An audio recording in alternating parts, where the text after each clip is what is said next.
ये है द आवारा मुसाफिर शो क्लिप्स, जहां हम बात करते हैं भारत के पास्ट, प्रेजेंट और फ्यूचर की।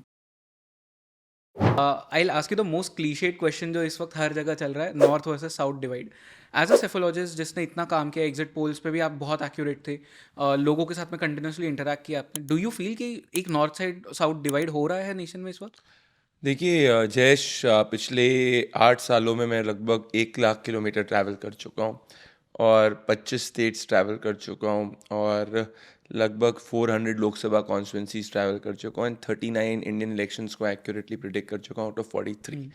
Now this is a unprecedented feat या and God has been very kind and I have a very good team of youngsters on the ground. सो जितना भी डेटा मैंने गैदर किया है या जितना भी मैंने अक्रॉस ट्रैवल किया है, what I have come to the conclusion is that ये जो नॉर्थ वर्सेस साउथ डिवाइड का जो नैरेटिव है, it's a very desperate narrative and it does not have takers on the ground. तो ओके। अब मैं ये कहना चाहता हूँ क्यों.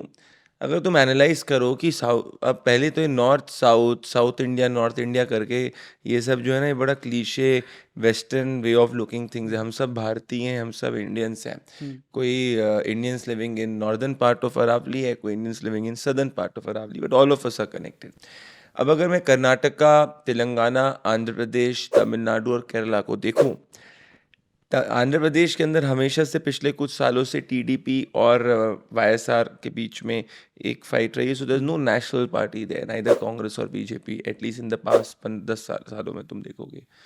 अगर तुम तमिलनाडु के अंदर देखोगे, अगेन वहाँ पे भी कांग्रेस मेन पार्टी नहीं है, वहाँ पे डीएमके, एआईडीएमके, और ये हिस्टोरिकली पिछले 50 सालों से ऐसा रहा है. एंटी द्रविडियन पॉलिटिक्स वहाँ पे रही है. अब वहाँ बीजेपी राइज करने की कोशिश कर रही है. अगर मैं केरला को देखूंगा तो वहाँ एक स्टेट है जहाँ कांग्रेस प्रोमिनेंस के अंदर है, बट उसके साथ में भी अगर तुम बीजेपी का वोट शेयर देखोगे, it is not a single digit vote share. Right. अब मैं उनके अलावा अगर दो स्टेट्स देखूं, कर्नाटक और तेलंगाना, वहाँ पे तो बीजेपी एक मेन फोर्स के रूप में है. अभी इस इलेक्शंस के पहले बीजेपी की गवर्नमेंट थी, अभी तेलंगाना में बीजेपी का वोट शेयर डबल हुआ है. कांग्रेस से ज़्यादा बीजेपी की सीट्स तेलंगाना के अंदर आई है. So if I look at it, अगर मैं आंध्र प्रदेश को हटा दूं तो चारों स्टेट्स के अंदर से 3 स्टेट्स में तो भारतीय जनता पार्टी की प्रोमिनेंस प्रेजेंस है, जिसमें से 2 में प्रोमिनेंट प्रेजेंस है और एक के अंदर जो है Bharatiya Janata party is on a rise. या सो ये कहना कि नॉर्थ के अंदर उसको सीट्स मिलती है और साउथ के अंदर नहीं मिलती, ये एक डेस्परेट नैरेटिव है. ये एक्नॉलेज कर रहा है कि जो मान लीजिए कांग्रेस पार्टी या उसके जो साथी हैं, ये जो नैरेटिव को आगे ले जाने की कोशिश कर रहे हैं, वो ये मान चुके हैं कि उनको हिंदी हार्टलैंड के अंदर वोट नहीं मिलेगा. तो okay. It's a narrative which speaks about a very defeatist approach at the start. Okay.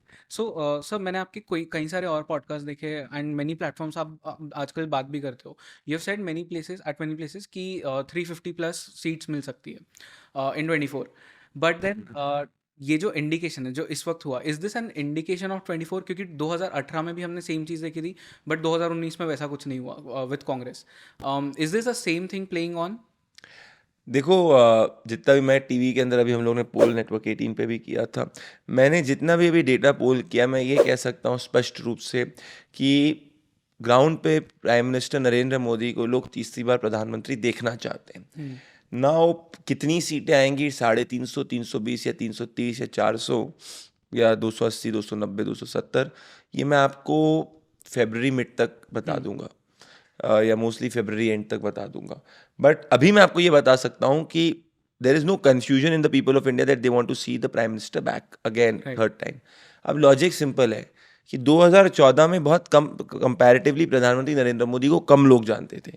वो एक मैंडेट फॉर होप थी, उसमें भी मेजॉरिटी सरकार आई. फिर जब उनने काम किया तो और ज़्यादा लोगों ने उनको सपोर्ट किया, उनका वोट शेयर भी 6.5-7% से बढ़ा और सीटें भी 300 से ज़्यादा आई. तो अब तो 2024 के अंदर more people are know about him, have seen his work. So I will not be surprised if 2024 के अंदर प्रधानमंत्री नरेंद्र मोदी को 2019 से ज़्यादा सीटें मिल सकती हैं. ओके।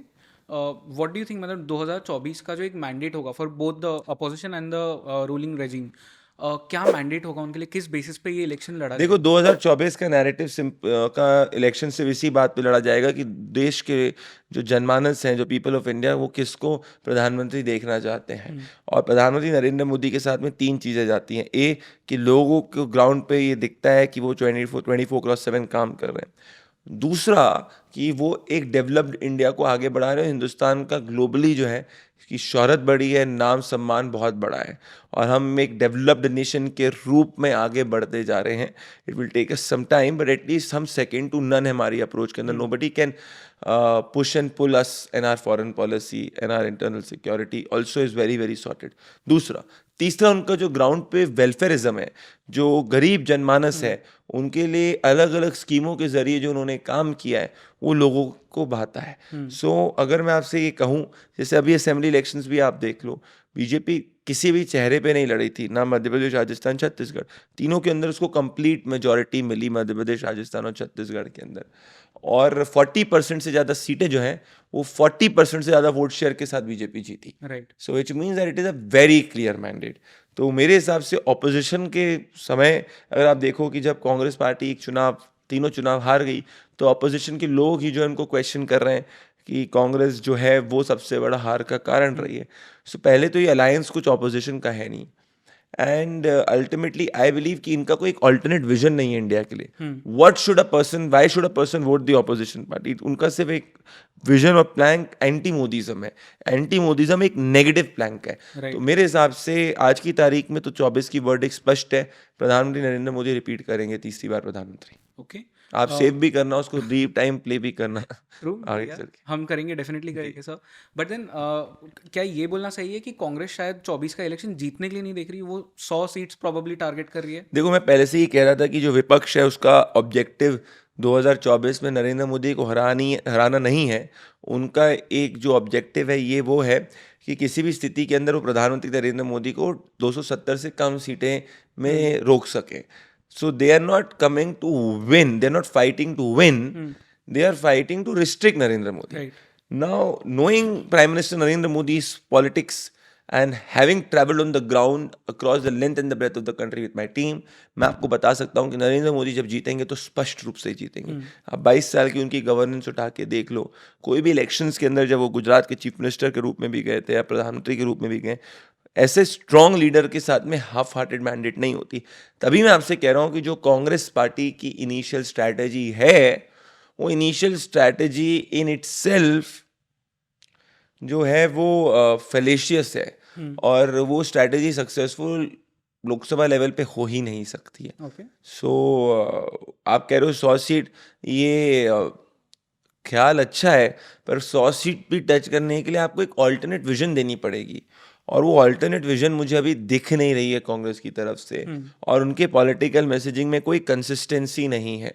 सो एक तरफ आपके पास नरेंद्र मोदी जो 24 घंटे 365 दिन काम कर रहे हैं, दूसरी तरफ आपके पास एक ऐसी अलायंस है जिसके पास ना कोई विजन है, ना कोई एक्शन है, ना कोई समन्वय है, और जहाँ केमिस्ट्री नहीं होती वहाँ अरिथमेटिक भी नहीं चलता है।